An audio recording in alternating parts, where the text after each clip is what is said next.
အားလုံးပဲမင်္ဂလာပါရဲကြီးစပေါ်မှကြိုဆိုပါရယ်ဘုံချစ်ပရိသတ်များအားလုံးလည်းမင်္ဂလာပါခင်ဗျာဘင်ဖီကာနဲ့ရင်ဆိုင်ဖို့အဆင်သင့်ဖြစ်နေပေမဲ့အသင်းရဲ့လူစည်းရင်းကိုထုတ်ဖော်ပြောဆိုခဲ့ခြင်းမရှိတဲ့ကုမ္ပဏီ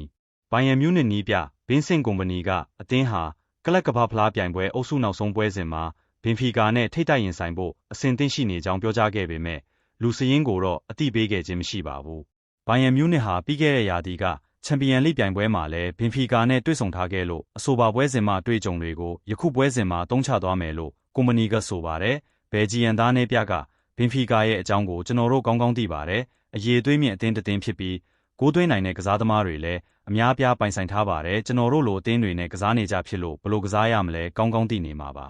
ပြီးခဲ့တဲ့နှစ်ကကျွန်တော်တို့ချန်ပီယံလိမှာထိပ်တိုက်တွေ့ဆုံခဲ့ပြီးသူတို့က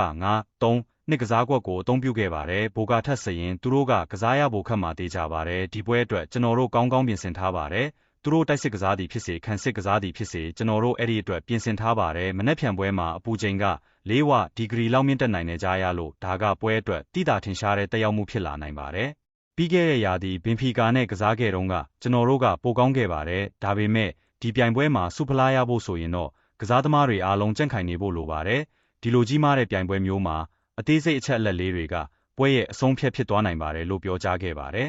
ဆက်လက်ပြီးကုမ္ပဏီကမနက်ဖြန်ပွဲအတွက်အသင်းရဲ့လူစည်းရင်းကိုကျွန်တော်ပြောပြသွားမှာမဟုတ်ပါဘူးအသင်းရဲ့ကစားသမားတယောက်ချင်းစီကအရေးကြီးပါတယ်ဘသူကပိုကစားရသည်ဖြစ်စေမကစားရသည်ဖြစ်စေကျွန်တော်အတွက်အရေးကြီးတာကတော့အလုပ်ဖြစ်နေဖို့ပါပဲအခုနူအားကကြန့်ခိုင်မှုပြေဝနေပါတယ်သူကဒီပြိုင်ပွဲမှာကျွန်တော်တို့ရဲ့နံပါတ်1ဂိုးသမားပါဂျိုနက်စ်အာဗစ်နဲ့ဒန်နီယယ်ပီယက်စ်တို့လည်းအဆင့်သင့်ဖြစ်နေပါတယ်ဒီလိုပြိုင်ပွဲမှာရရှိသွားမယ့်အတွေ့အကြုံကသူတို့အတွက်အရန်ရေးကြီးပါတယ်လို့ပြောကြားခဲ့ပါတယ်